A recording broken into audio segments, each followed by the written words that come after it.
Magandang araw mga kabatang. Kung bago ka sa aking channel ay huwag mong kalimutang mag-subscribe.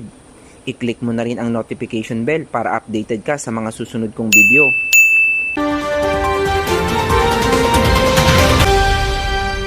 Narito ang pinaka nagbabagang balita sa Taal Volcano ngayong araw. Bakit nga ba nagkulay berde ang ilang bahagi ng Taal Lake?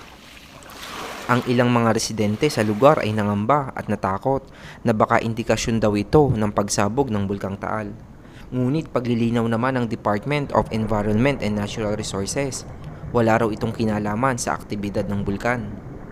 Ayon sa pagsusuri ng Bureau of Fisheries and Natural Resources, algae bloom ang sanhi ng pangiba ng kulay ng tubig at isa raw itong natural phenomena na sanhi ng pagdami ng mga blue-green algae sa tubig tabang. Pinaalalahanan naman ng mga otoridad ang publiko na huwag munang pumunta sa lawa dahil sa maaari itong magdulot ng iritasyon sa balat. Para sa karagdagang mga balita at impormasyon, huwag kalimutang mag-subscribe. Maraming salamat po.